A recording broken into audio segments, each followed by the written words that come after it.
तपाईका ग्रह गोचर भूत, वर्तमान र भविष्य। ग्रह गोचरबाट उत्पन्न शुभ तथा अशुभ प्रभावको विश्लेषण र सटीक समाधानका उपायहरू साथमा वास्तु परामर्श। कार्यक्रम ज्योतिष चक्षु। नमस्कार दर्शकबिन, स्वागत छ यहाँलाई ज्योतिष चक्षु कार्यक्रममा। सधैँ चाहिँ हामी उपस्थित भएका छौँ यहाँहरूको जिज्ञासाको समाधान गर्नको लागि। दर्शकबिन, यहाँहरूले हामीलाई म्यासेज गर्न सक्नुहुन्छ। म्यासेजको लागि प्रोसेसहरू बताइएको छ, स्क्रिनमा देखाइएको छ, यहाँले हेर्न सक्नुहुन्छ। हामी पनि यहाँलाई रिपिट गर्दैछौँ कसरी म्यासेज गर्ने भनेर। र म्यासेज गर्नको लागि तपाईँहरू मोबाइलमा जानुहोस्, जेसी टाइप गर्नुहोस्, तपाईँको जन्ममिति, समय, स्थान र जिज्ञासा राखेर 3638मा पठाउन सक्नुहुन्छ। त्यस्तै यहाँले कल गर्न सक्नुहुन्छ। त्यस्तै हामीले प्राइभेट नम्बरहरू पनि दिइराखेका छौँ। यो नम्बरको प्रयोग गरेर पनि यहाँले हामीलाई सम्पर्क गर्न सक्नुहुन्छ कुनै पनि जिज्ञासाको समाधान गर्नको लागि। आज भने सुरु गरौँ राशिफलबाट र सुरुमा मेष राशि। आत्मविश्वासको अवस्था 50% यो राम्रो अवस्था रहेको छ भने बोली वचनको प्रभाव पनि नराम्रो मान्न सकिँदैन। यो पनि 51% रहेको छ। दाजुभाइ सुख पनि प्रभावशाली रहने देखिन्छ। भोलिको दिन सुख केही मध्यम अवस्थामा रहेको छ। प्रेम क्षेत्र यो पनि मध्यम अवस्थामा रहेको छ। शत्रु पक्षहरू कमजोर हुँदै जानेछन्। दाम्पत्य सुखमा केही समस्याहरू उत्पन्न भए तापनि सङ्कटका अवस्थाहरू पनि क्रमशः घट्दै नै जानेछन्। भाग्य स्थानीयको 52% राम्रो मान्न सकिन्छ। व्यापार व्यवसायको क्षेत्र, रोजगारी क्षेत्रमा भने 45% यो अलिकति कमजोर अवस्था रहेको छ। आम्दानीको अवस्था 48% र वैदेशिक क्षेत्र 61% राम्रो मान्न सकिन्छ। वृष राशि। आत्मविश्वासको अवस्था 50%। त्यस्तै बोली वचनको प्रभाव केही बढ्ने देखिन्छ। कुटुम्बहरूसँगको सम्बन्धमा अलिकति चाहिँ समस्याहरू पनि उत्पन्न हुन सक्ने देखिन्छन्, ध्यान दिनुहोला यहाँले। त्यस्तै आलस्यताले कामहरू पनि बिगार्न सक्छ। भोलिको दिन सुख 52%। प्रेम क्षेत्र मध्यम। शत्रु पक्षहरू भने बलिया हुँदै जानेछन्, ध्यान दिनुहोला यहाँले। जुन प्लानिङहरू हुन्छ सेयर नगर्दा नै उत्तम रहने देखिन्छ। दाम्पत्य सुख सुखद। सङ्कटका अवस्थाहरू क्रमशः घट्दै नै जानेछन्। भाग्य स्थानीयको 35% यो कमजोर अवस्थामा रहेको छ। त्यस्तै व्यापार व्यवसायको क्षेत्र, रोजगारीको क्षेत्र 54% सफलता। त्यस्तै आम्दानीको अवस्था 74%। वैदेशिक क्षेत्र भने कमजोर रहने देखिन्छ। अनावश्यक खर्चहरू पनि वृद्धि हुँदै जानेछन्। मिथुन राशि। आत्मविश्वासको अवस्था 70% यो राम्रो अवस्था रहेको छ भने बोली वचनको प्रभाव पनि राम्रो मान्न सकिन्छ। दाजुभाइ सुख, मेहनत र परिश्रमले सार्थकता पाउनेछ। पारिवारिक सुख 50%। प्रेम क्षेत्र त्यति राम्रो मान्न सकिँदैन। शत्रु पक्षहरू क्रमशः कमजोर हुँदै जानेछन्। दाम्पत्य सुखमा केही समस्याहरू उत्पन्न हुन सक्ने देखिन्छ। सङ्कटका अवस्थाहरू पनि केही बढ्ने देखिन्छन्। भाग्य स्थानीयको केही कमजोर। व्यापार व्यवसायको क्षेत्र, रोजगारीको क्षेत्रमा भने निकै नै राम्रो सफलता हात लाग्ने देखिन्छ। आम्दानीको अवस्था पनि प्रभावशाली रहेको छ 75% र वैदेशिक क्षेत्र भने कमजोर रहने देखिन्छ। कर्कट राशि। आत्मविश्वासको अवस्था प्रभावशाली रहेको छ तपाईँको पनि भोलिको दिन। त्यस्तै बोली वचनको प्रभाव पनि राम्रो मान्न सकिन्छ। दाजुभाइ सुख यहाँको मेहनत र परिश्रमले सार्थकता पाउनेछ। सुख भने केही कमजोर। सानातिना कुराले पनि घर परिवारमा मनमुटावहरू सुरु हुन सक्ने देखिन्छन्। त्यस्तै प्रेम क्षेत्र मध्यम अवस्थामा रहेको छ। शत्रु पक्षहरू क्रमशः कमजोर हुँदै जानेछन्। दाम्पत्य सुखमा भने केही समस्याहरू उत्पन्न हुन सक्ने देखिन्छ। सङ्कटका अवस्थाहरू क्रमशः घट्दै नै जानेछन्। भाग्य स्थान यहाँको 60% राम्रो रहने देखिन्छ। पितासँगको सम्बन्ध अझै प्रगाढ रहने देखिन्छ। पैतृक सम्पत्तिको उपभोग पनि गर्न पाउनुहुनेछ भोलिको दिन। त्यस्तै व्यापार व्यवसायको क्षेत्र, रोजगारीको क्षेत्रमा 71% सफलता। आम्दानीको अवस्था 55% र वैदेशिक क्षेत्र 60% मात्रै राम्रो मान्न सकिन्छ। सिंह राशि। आत्मविश्वासको अवस्था 43% यो कमजोर अवस्थामा रहेको छ भने बोली वचनको प्रभाव भने केही बढ्ने देखिन्छ। आफन्तहरूसँगको सम्बन्ध पनि प्रगाढ हुँदै जानेछ। आलस्यताले कामहरू भने बिग्रिन सक्ने देखिन्छ भोलिको दिन। त्यस्तै सुख 48%। प्रेम क्षेत्रमा सफलता पाउने योग रहेको छ। सन्तान सुख पनि उत्तम रहने देखिन्छ। शत्रु पक्षहरू क्रमशः कमजोर हुँदै जानेछन्। दाम्पत्य सुख सुखद रहनेछ। सङ्कटका अवस्थाहरू पनि कमजोर हुँदै जानेछन्। भाग्य स्थान यहाँको सबल रहने देखिन्छ। व्यापार व्यवसायको क्षेत्र, रोजगारीको क्षेत्रमा सफलता। आम्दानीको अवस्था निकै नै राम्रो रहने देखिन्छ भने वैदेशिक क्षेत्रमा पनि सफलता, तर अनावश्यक खर्चहरू भने बढ्ने देखिन्छन्। कन्या राशि। आत्मविश्वासको अवस्था 70% यो राम्रो अवस्थामा रहेको छ। बोली वचनको प्रभाव भने कमजोर रहने देखिन्छ। आर्थिक लेनदेनको कारणले गर्दाखेरि आफन्तहरूसँग मनमुटाव सुरु हुन सुरु हुने देखिन्छ। ध्यान दिनु होला विशेष गरेर आर्थिक कारोबारमा दाजुभाइ सुख यहाँको मेहनत र परिश्रमले भने सार्थकता पाउने देखिन्छ। सुख केही कमजोर अवस्थामा रहेको छ। प्रेम क्षेत्र मध्यम अवस्थामा राम्रो रहेको देखिन्छ। त्यस्तै शत्रु पक्षहरू कमजोर हुँदै जानेछन्। दाम्पत्य सुख सुखद सङ्कटका अवस्थाहरू घट्दै जानेछन्। भाग्य स्थान यहाँको केही कमजोर अवस्थामा रहेको छ। व्यापार व्यवसायको क्षेत्र रोजगारीको क्षेत्रमा सोचे अनुरूप सफलता हात लाग्ने देखिन्छ। आम्दानीको अवस्था कमजोर र वैदेशिक क्षेत्रमा सफल रहनुहुने देखिन्छ। हजुर दर्शकवृन्द, बाँकी 6वटा राशिफल हामी ब्रेक पछाडि लिएर पुनः उपस्थित हुने नै छौँ। दर्शकवृन्द, अब भने फोन कलको पालो भइसकेको छ। कोही कलर आइसक्नु भएको छ, उहाँलाई नै स्वागत गरौँ। Hello hello. हजुर नमस्ते। नमस्ते, यहाँको शुभ नाम? अनिशा नेउपाने। अनिशा नेउपाने, स्याङ्जादेखि। स्याङ्जादेखि। अनिशा भन्नुभयो यहाँले? हजुर अनिशा। अनिशाजी, के छ हालखबर? हजुर सन्चै छ, हजुरको के छ? एकदम ठिकठाक छौँ हामी पनि। अनि कार्यक्रम कतिको हेर्नुहुन्छ यहाँले? म डेली हेर्छु, फोन पनि डेली नै लाग्छु, प्राय मेरो फोन लागिराखेको हुन्छ। अनि फोन लागिरहेको हुन्छ? हजुर। त्यसो त भाग्यमानी हुँदो रहेछ तपाईँ त। हजुर, त्यही भन्छन् सबैले, फोन डेली लाग्दा भाग्यमानी नै रहेछ भन्छन् सबैजना। अनि जिज्ञासा कसको बारेमा रहेको छ तपाईँको? आज बहिनीको बारेमा हो। बहिनीको बारेमा? हजुर। हजुर, जन्ममिति भन्नुहोस् न। 2062 साल। हजुर। चैतको महिना 24 गते। चैतको महिना 24 गते 2062 बिहान साल। 9 बजे। 2062 साल। 62 साल। हजुर। समय भन्नुहोस् त। समय? पर्वत हो, जन्मस्थान पर्वत। हुन्छ। समय कति बजे जन्मिनु भयो? बिहान 9 बजे। बिहान 9 बजे। हजुर। पर्वतको जन्म? हजुर। हजुर, जिज्ञासा के रहेको छ उहाँको? उसको पढाइ कस्तो हुन्छ अनि भविष्यमा कुन विषय पढाउँदा राम्रो हुन्छ अनि उसको परिवारसँगको सम्बन्ध, स्वास्थ्य, आर्थिक स्थिति सबै भनिदिनु न। हुन्छ, कार्यक्रम हेर्दै गर्नुहोस् है त। हस्, धन्यवाद। हजुर दर्शकवृन्द, भर्खरै अनिशाजीले फोन गर्नुभएको थियो। उहाँको चाहिँ बहिनीको जन्ममिति रहेको छ 2062 साल 12 महिना 24 गते बिहान 9 बजेको जन्म रहेको छ। र उहाँको यो जन्ममिति अनुसार राशि रहन्छ मिथुन राशि। त्यस्तै नक्षत्र पुनर्वसु नक्षत्र, नामको अक्षर हाबाट सुरु भएको छ। गण देवगण, शुभ अङ्क रहेको छ उहाँको 6 र रङमा रहेको छ नीलो रङ। उहाँको लागि विशेष राम्रो र प्रभावशाली पनि मान्न सकिन्छ। अलिकति खरो खालको स्वभाव, आत्मविश्वास पनि उहाँको राम्रो मान्न सकिन्छ। आत्मविश्वासको कारणले गर्दाखेरि निकै राम्रो कामहरू पनि बनाउने देखिन्छन्। पितासँगको सम्बन्ध राम्रो, हड्डीसँग सम्बन्धित केही समस्याहरू पनि उत्पन्न हुन सक्ने देखिन्छ। अलिकति ध्यान दिनु होला यहाँले। दुई पाङ्ग्रे सवारी साधनको यात्रामा पनि सावधानी अपनाउनु पर्ने देखिन्छ। चन्द्रमा मन अलिकति चञ्चल रहेको छ, अलिकति तुलबुल रहन्छ। यसको कारणले गर्दाखेरि यहाँको जुन अध्ययन अध्यापनका जुन क्षेत्रहरूमा केही समस्याहरू उत्पन्न गराउँछ यो चन्द्रमाको प्रभाव हो। त्यस्तै मङ्गलको प्रभाव पनि कमजोर अवस्थामा रहेको छ। मङ्गल कमजोर भयो भने आँट आउँदैन। कुनै पनि काम सुरु गर्नको लागि जुन जोस आउनुपर्ने हो त्यो कमजोर रहन्छ र यसको कारणले गर्दाखेरि पनि तपाईँ कतिपय अवस्थामा पछाडि रहनुपर्ने चाहिँ बाध्यताहरू रहन्छन्। त्यस्तै बुधको प्रभाव, बोली वचनको प्रभाव यहाँको लागि राम्रो। बृहस्पति अध्ययन अध्यापनको क्षेत्रमा बृहस्पतिले चाहिँ सपोर्ट गरेको छ यहाँलाई। मन अलिकति चञ्चल गराए भने अध्ययन अध्यापनको जुन क्षेत्र हुन्छ त्यसमा चाहिँ बृहस्पतिले सपोर्ट गरिराखेको छ। त्यस्तै शुक्र, यसले चाहिँ दाम्पत्य सुख मध्यम अवस्थामा राम्रो भन्ने देखाउँछ। यसले अलिकति आर्थिक अवस्थाको हिसाबले हेर्ने हो भने आफूभन्दा आर्थिक हैसियत केही राम्रो भएको, सामाजिक मान प्रतिष्ठा अलिकति उच्च स्तरमा रहेको चाहिँ व्यक्तिसँग उहाँको विवाह हुन्छ भन्छ। बोली वचनमा अलिकति सुधार गर्नुपर्ने नै देखिन्छ। यहाँको अलिकति खरोपन जुन हुन्छ बोली वचनमा यो चाहिँ बढ्छ। त्यस्तै प्रेम क्षेत्र त्यति राम्रो मान्न सकिँदैन। प्रेम क्षेत्र, प्रेम विवाह यहाँको लागि त्यति उपयुक्त होइन। यो कुरामा एकदमै ध्यान दिनु होला।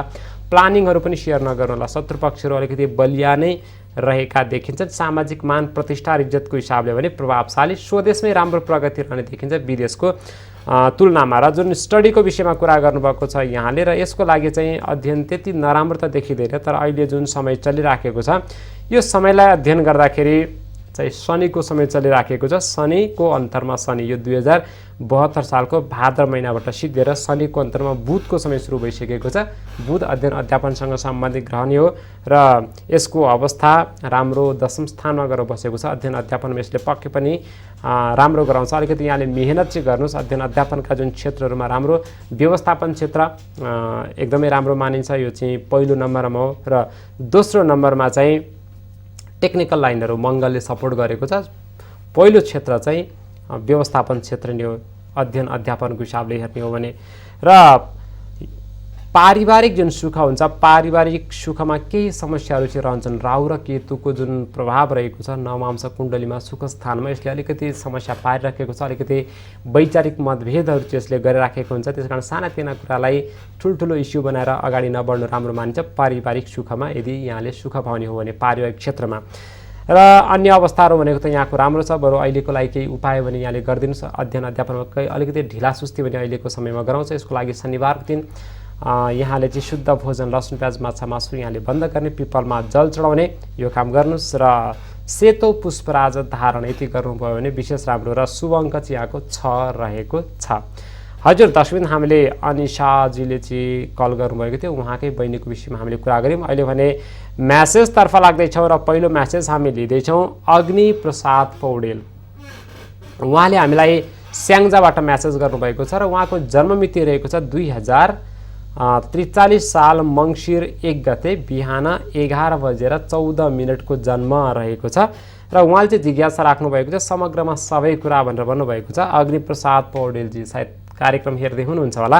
तपाईँको यो जन्ममिति अनुसार राशि रहन्छ मेष राशि, त्यस्तै नक्षत्र कृत्तिका नक्षत्र, नामको अक्षर अबाट सुरु भएको छ, गण राक्षस गण, शुभ अङ्क रहेको छ यहाँको 7 र रङमा रहेको छ सेतो रङ यहाँको लागि विशेष राम्रो मान्न सकिन्छ। त्यस्तै नीलो रङ पनि प्रभावशाली, त्यस्तै हरियो रङ पनि प्रभावशाली। तिनटै रङको प्रयोग यहाँले आफ्नो जीवनमा गर्न सक्नुहुन्छ। लग्नेश कमजोर अवस्थामा रहेको छ, यसले आत्मविश्वास विल पावरमा कमजोर। यति हुँदाहुँदै पनि पितासँगको जुन सम्बन्ध भने त्यति खराब रहने देखिँदैन। अलिकति टक्राव चाहिँ गराउँछ यसले, किनभने केतुको जुन प्रभाव पनि रहेको छ पिताको जुन सुखमा।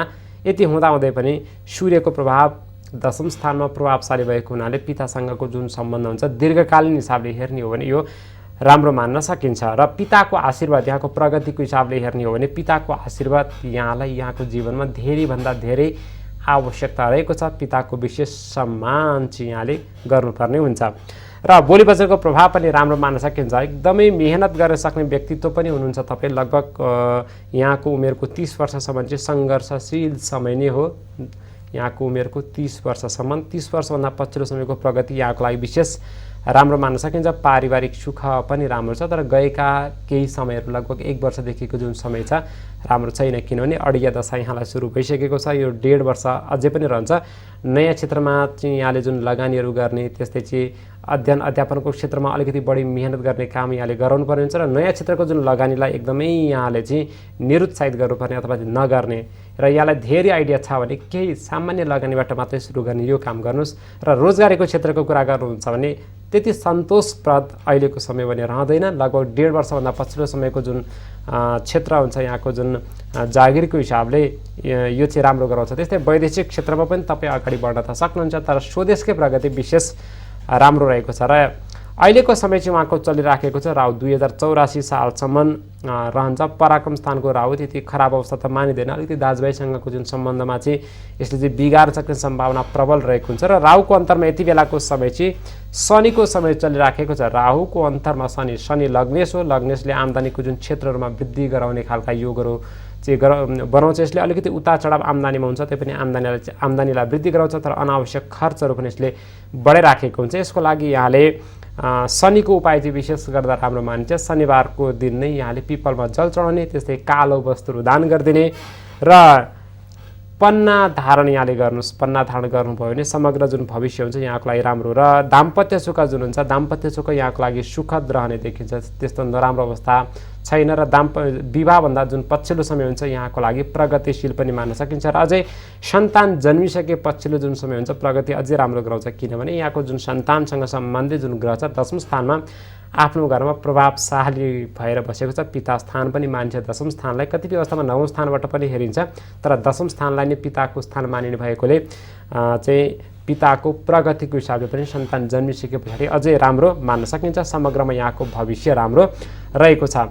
हजुर दर्शकबिन हामीले अग्निप्रसाद पौडेलजीको विषयमा कुरा गऱ्यौँ। उहाँले हामीलाई स्याङ्जाबाट म्यासेज गर्नुभएको थियो। दर्शकबिन यहाँले पनि हामीलाई म्यासेज गर्न सक्नुहुन्छ। म्यासेजको लागि यहाँले स्क्रिनमा हेर्न सक्नुहुन्छ कसरी हामीलाई म्यासेज गर्ने भनेर। दर्शकबिन यहाँले हामीलाई म्यासेज गर्दाखेरि पूर्ण डिटेल चाहिँ पठाउनु पर्ने हुन्छ।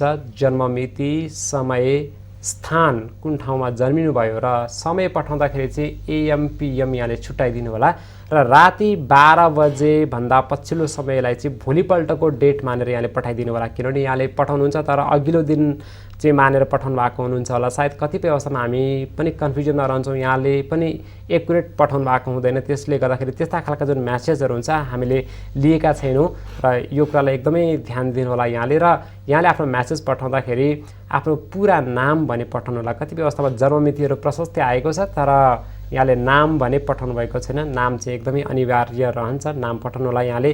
र समग्रमा भन्दा पनि यहाँको मेन के कुरा चाहिँ आवश्यक छ त्यो कुरा पनि यहाँले खुलाइदिनु भयो भने अझै राम्रो परामर्श यहाँले पाउन सक्नुहुन्छ। त्यस्तै यहाँले फोन कल पनि गर्न सक्नुहुन्छ। त्यस्तै यहाँलाई विविध प्रकारका जिज्ञासाहरू रहेका छन् तर यहाँको म्यासेजको पालो आएको छैन, फोनको पालो आएको छैन र छिटोभन्दा छिटो यहाँले चाहिँ हामीलाई सम्पर्क गर्न चाहनुहुन्छ भने हामीले नम्बर पनि दिइराखेका छौँ 98 5 12 10 611 98 5 12 10 611। यो नम्बरको प्रयोग गरेर समय बुक गरेर तपाईँले हामीलाई चाहिँ जिज्ञासा राख्न सक्नुहुन्छ। त्यस्तै यहाँले यो नम्बरकै प्रयोग गरेर समय बुक गरेर तपाईँ आफ्नो घरमा बसी बसी तपाईँको जिज्ञासाको समाधान पनि गर्न सक्नुहुन्छ। अहिले भने फोन कलकै पालो भइसकेको छ, कोही कलर आइसक्नु भएको छ, उहाँलाई नै स्वागत गरौँ। हेलो हेलो हेलो नमस्कार। हजुर नमस्कार। यहाँको शुभ नाम? सबिना नेउपाने। सबिना नेउपाने। हजुर। सबिनाजी हजुर। कहाँदेखि गर्दै हुनुहुन्छ? म पर्वतदेखि। पर्वतदेखि। के छ पर्वतको हालखबर अहिले? पर्वतको हालखबर एकदमै राम्रो छ, चिसो बढिरहेको छ। चिसो बढेको छ, चिसोले त्यहाँको जनमानसमा कस्तो प्रभाव पारिराखेको छ? हजुर। त्यहाँ जुन चिसो छ नि चिसोले कतिको असर गरिराखेको छ? असरै गर्ने गरी त त्यस्तो छैन तर त्यो बढी चाहिँ छ। बढेको छ है? हजुर। त्यतातिर मानिसहरूको मृत्यु हुने चिसोको कारणले त्यस्तो त भएको छैन नि? नै सर त्यस्तो छैन है। ल यो पनि एकदम सुखद हो, तपाईँको पर्वत जुन जिल्लामा चाहिँ राम्रो जुन चाहिँ म्यासेजहरू सुन्न पाइयो, केही पनि भएको छैन, चिसोले धेरै असर गरेको छैन भन्ने कुरा। जिज्ञासा कसको बारेमा रहेको छ यहाँको? मेरो साथीको। साथीको बारेमा? चाहिँ साथीलाई धेरै माया गर्नुहुन्छ यहाँले? एकदमै। हजुर। जन्ममिति भन्नुहोस् न साथीको? 2047 साल। हजुर। 3 महिना 25 गते। 25 गते 3 महिना 2047 साल। समय भन्नुहोस् त? हजुर। समय भन्नुहोस् त? बिहान 8:30 बजे। बिहान 8:30 बजे। हजुर। साथीले हेर्दै हुनुहुन्छ कार्यक्रम? हामी दुवै सँगै छौँ, हेर्दै। सँगै हुनुहुन्छ। साथीको नाम के हो? हजुर। साथीको नाम के हो? कला हो, खै न्वारानको त थाहा भएन। हुन्छ, बोलाउने नाम कला भन्नुभयो? हजुर। हजुर। अनि जिज्ञासा के रहेको छ?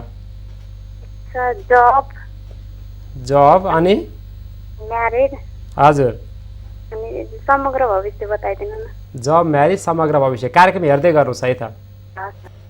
हजुर दर्शकबिन्दु, भर्खरै हामीलाई सबिनाजीले फोन गर्नुभएको थियो, उहाँले आफ्नो साथीको बारेमा सोध्नु भएको थियो। उहाँको साथीको नाम चाहिँ रहेको छ कला, पर्वतबाट हामीलाई कल गर्नुभएको थियो र साथीको जन्ममिति रहेको छ 2047 साल असार 25 गते बिहान 8 बजेर 30 मिनटको जन्म भनेर भन्नुभएको छ। कलाजी सायद कार्यक्रम हेर्दै हुनुहुन्छ होला, अझै ध्यानपूर्वक यहाँले हेर्नुहोस्। तपाईँको यो जन्ममिति अनुसार राशि रहन्छ मकर राशि। त्यस्तै नक्षत्र उत्तरषाढा नक्षत्र। उत्तरषाढा नक्षत्रमा तपाईँ जन्मिनु भएको छ। नामको अक्षर जाबाट सुरु भएको छ। गण मनुष्य गण। शुभ अङ्क रहेको छ यहाँको 9 र रङमा रहेको छ रातो रङ र सेतो रङ। यहाँको लागि विशेष राम्रो र प्रभावशाली मान्न सकिन्छ। कसैको अगाडि तपाईँ झुक्नुहुन्न, एकदम चाहिँ मैले भनेको चाहिँ हुनुपर्छ भन्ने खालको एक खालको जुन घमण्ड हुन्छ तपाईँमा रहन्छ। यो नराम्रो पनि होइन, तपाईँको जन्मकुण्डलीमा तपाईँको जन्मकुण्डली अनुसार त्यही खालको स्वभाव लिएर आउनुभएको छ यहाँले। त्यस्तै सिंह लग्न रहेको छ यहाँको। सूर्यको प्रभाव चाहिँ एकादश स्थानमा बृहस्पतिसँग गएर बसेको छ। यो अवस्था पनि निकै नै राम्रो अवस्था रहेको छ। त्यस्तै दशम स्थानको जुन शुक्र हुन्छ, दशम स्थानको शुक्रले कार्यक्षेत्रमा सफलता गराउने खालको योग नै गरेर राखेको छ। अलिकति घमण्डित गराउँछ तैपनि मङ्गल, भाग्यस्थानको मङ्गल, सुखस्थानको मङ्गल आफ्नै घरमा गएर बसेको छ। यसले चाहिँ यहाँको जुन भाग्यमा एकदमै सबल प्रभावशाली भूमिका निभाइराखेको छ। यसले यहाँको भाग्यमा त्यस्तै चाहिँ यहाँको जुन भविष्यमा अगाडि बढाउने, त्यस्तै यहाँको जुन प्रगतिको हिसाबले हेर्ने हो भने यहाँको उमेरको 28 देखि 32 वर्षको जुन समय हुन्छ अत्याधिक प्रभावशाली पनि मान्न सकिन्छ। प्रेम क्षेत्र अलिकति डिस्टर्ब रहेको छ। प्रेम क्षेत्रभन्दा चाहिँ यहाँको परम्परा अनुसारको पारिवारिक सहमति अनुसारको जुन विवाह हुन्छ यो चाहिँ अझै प्रभावशाली मानिन्छ। त्यसकारण यो कुरामा एकदमै ध्यान दिनु होला यहाँले। श्वास प्रश्वाससँग सम्बन्धित समस्या पनि यहाँलाई गराउने, त्यस्तै तल्लो पेटसँग सम्बन्धित समस्याहरू यहाँलाई चाहिँ गराउँछ। त्यस्तै आमालाई यहाँको कारणले गर्दाखेरि केही दुखी पनि गराउँछ। तपाईँका केही क्रियाकलापहरूको कारणले गर्दाखेरि आमालाई दुखी गराउँछ। त्यसकारण आमालाई चाहिँ दुखी बनाउने काम तपाईँले जीवनमा नगर्नुहोस् र चिसोबाट पनि अलिकति जोगिनु होला। यो चन्द्रमाको प्रभावकै कारणले गर्दाखेरि चिसोले पनि तपाईँलाई सताउँछ। पछिल्लो समयमा बाथसँग सम्बन्धित युरिक एसिडहरूसँग सम्बन्धित समस्याहरू पनि यहाँलाई गराउन सक्छ। त्यस्तै देब्रे आँखासँग सम्बन्धित समस्या यहाँलाई गराउन सक्छ। यसमा पनि एकदमै ध्यान दिनु होला यहाँले। वैदेशिक क्षेत्र त्यस्तै चाहिँ स्वदेशमा दुवैतिरको जुन प्रगतिहरू भने प्रभावशाली मान्न सकिन्छ। र यहाँको जुन प्रेम क्षेत्र छ, प्रेम क्षेत्रमा चाहिँ अलिकति डिस्टर्ब भएको कारणले गर्दाखेरि दाम्पत्य सुखमा केही समस्याहरू पनि उत्पन्न हुन सक्छन् भविष्यमा। त्यसकारण विवाहको लागि हेर्ने हो भने अलिकति ढिलो गरेको विवाह चाहिँ विशेष राम्रो। तैपनि यो जन्मकुण्डली चाहिँ के हुन्छ भने शनि बृहस्पतिको घरमा त्यस्तै शुभ ग्रहको दृष्टिले गर्दाखेरि केही छिटो चाहिँ विवाह गर्ने सम्भावना रहन्छ। तर छिटो गरेको विवाहभन्दा अलिकति ढिलो गरेको विवाह अझै प्रभावशाली रहन्छ। र यति बेलाको समय यहाँको चलिराखेको छ, यति बेलाको समय चाहिँ राहुको समय सुरु भएको रहेछ यहाँको। र राहु 2084 सालसम्म रहन्छ। 6औं स्थानको शत्रु पक्ष त कमजोर हुन्छन्, तर यसले के गर्छ भने ऋण बढाउने, के रोगमा चाहिँ वृद्धि गर्ने। त्यसकारण यहाँले खानपानमा एकदमै ध्यान दिनु होला यहाँले। यसले चाहिँ पेटसँग सम्बन्धित समस्या यहाँलाई गराउन सक्ने धेरै सम्भावनाहरू रहेका छन्। र राहुको अन्तरमा यति बेलाको समय चाहिँ यहाँको चलिराखेको छ शनि। राहुको अन्तरमा शनि र शनि सप्तम भावसँग सम्बन्धित ग्रह भएको हुनाले दाम्पत्य सुखका जुन क्षेत्रहरूमा चाहिँ अगाडि बढाउने र त्यो क्षेत्रमा केही डिस्टर्बहरू पनि यसले गराउँछ। यो क्रममा एकदमै ध्यान दिनुभयो भने राम्रो। र यदि यहाँको विवाह भएको छैन भने विवाहका योगहरू पनि हो यो शनि, किनभने विवाहसँग सम्बन्धित ग्रह नै अहिले चलिराखेको छ। तर अलिकति राम्रो ठाउँबाट कुराहरू नआउने यी खालका समस्याहरू पनि यहाँलाई गराउन सक्छ। र जुन जबको कुरा यहाँले गर्नुभएको छ, जबको लागि चाहिँ एकदम राम्रो छ। जब त्यस्तो नराम्रो छैन, तर व्यापार व्यवसाय गर्ने खालको ग्रह पनि हो यो। व्यापार व्यवसाय त्यस्तै कपडासँग सम्बन्धित व्यापार व्यवसाय यहाँको लागि अत्याधिक राम्रो। त्यस्तै कस्मेटिक्स, त्यस्तै फेसन डिजाइनिङ, इन्टेरियर डिजाइनहरू भयो, यो क्षेत्रहरू चाहिँ यहाँको लागि राम्रो। त्यस्तै लमा पनि यहाँ अगाडि बढ्न सक्नुहुन्छ। ल कानुनी जुन क्षेत्रहरू हुन्छ यसमा पनि तपाईँ अगाडि बढ्न सक्नुहुन्छ। र जुन म्यारेजको विषयमा यहाँले सोधिसक्नु भएको छ र मैले यहाँलाई भनि पनि सकेको छु कि म्यारेजको लागि अलिकति समस्या छ, तर अलिकति विचार गरेर कुण्डली मिलान गरेर विवाह गर्नुभयो भने राम्रो। र यी समग्र कुरालाई चाहिँ अझै प्रभावशाली बनाउनको लागि यहाँले रुबी धारण गर्नुहोस्। यसले चाहिँ यहाँको जुन कन्फिडेन्स पावर हुन्छ, कन्फिडेन्स पावर अत्याधिक राम्रो गराउँछ। यो कुरालाई एकदमै यहाँले ध्यान दिनु होला। र आइतबार यहाँले सूर्यको उपासना यहाँले गर्नुहोस्। आइतबार सूर्यको उपासना गर्नुभयो भने यहाँको जुन आत्मविश्वासको कारणले गर्दाखेरि तपाईँ धेरै क्षेत्रमा राम्रो ढङ्गबाट अगाडि बढ्न सक्नुहुन्छ। हजुर दर्शकवृन्द, हामीले सबिनाजीको विषयमा कुरा गऱ्यौँ। सबिनाजीको साथी कला हुनुहुन्छ उहाँ, र पर्वतबाट हामीलाई कल गर्नुभएको थियो। र अहिले भने ब्रेकको समय भइसकेको छ। ब्रेक पछाडि पुनः उपस्थित हुने नै छौँ। हेर्दै गर्नुहोला ज्योतिष चक्षु। तपाईँका ग्रह गोचर, भूत, वर्तमान र भविष्य। ग्रह गोचरबाट उत्पन्न शुभ तथा अशुभ प्रभावको विश्लेषण र सटीक समाधानका उपायहरू, साथमा वास्तु परामर्श। कार्यक्रम ज्योतिष चक्षु।